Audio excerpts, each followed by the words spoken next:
Your time is limited, so don't waste it living someone else's life.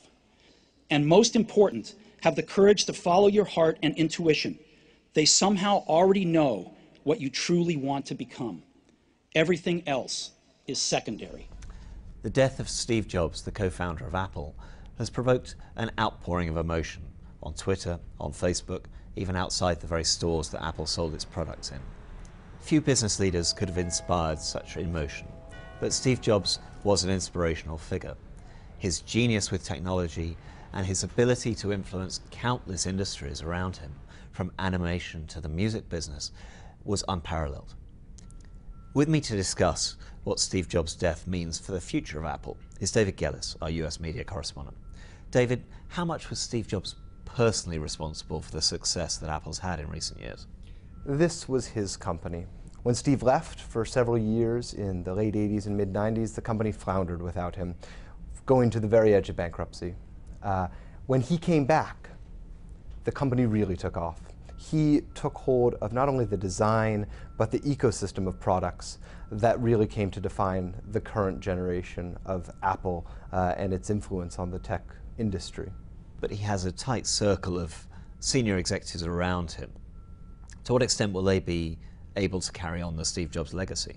By all extent, Apple was an incredibly controlled company when it came to management, but he had in place perhaps some of the best people around him. Three key executives come to mind. Tim Cook, who's replaced him as CEO, was by all accounts the man who really streamlined Apple's supply chain, made it an extraordinarily profitable company when it came to producing its most elegant hardware. Phil Schiller, another key executive that Mr. Jobs featured at his legendary presentations, was the marketing genius. This is the man that made Apple's ads so iconic in the recent years. And then there's John Ive, the designer who really refined Apple's iPhone, iPad, and personal computers, making them objects that are really coveted. Now, only this week we had the announcement of a new Apple iPhone. Will we see any other products with Steve Jobs' fingerprints on them coming down the track? A lot of people like to say that Steve could see the future. He saw the product roadmap, as they like to say, several years down the line. He was working on the iPhone years before it came out. And so people close to Apple seem to say that he had the product roadmap at least sketched out for another several years from now. What that looks like really remains to be seen. The iPad and iPhone are going to sustain this company at least for the next couple of years, but we'll have to see what comes after that. But David, beyond the product roadmap, are there other sustainable advantages for Apple at this point? Well, I mentioned that ecosystem, and Apple has become one of the premier retailers of digital content. From its iTunes store, it sells everything from music to books to films and television shows. Apple also has $75 billion of cash in the bank. It's got one of the most powerful brands in the world. What are the threats? Well, in recent years, people have seen how successful Apple has been, and they've done everything they can to try to imitate it. In particular, Google, with its Android operating system, has created a platform on which other hardware companies can provide real alternatives, real rivals to the iPhone and the iPad. Android is taking real share when it comes to the smartphone market, and it won't be long, people think, before it starts to do the same when it comes to tablet computers.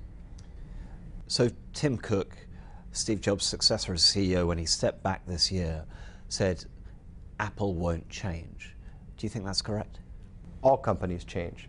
Apple changed many times, even under Steve Jobs.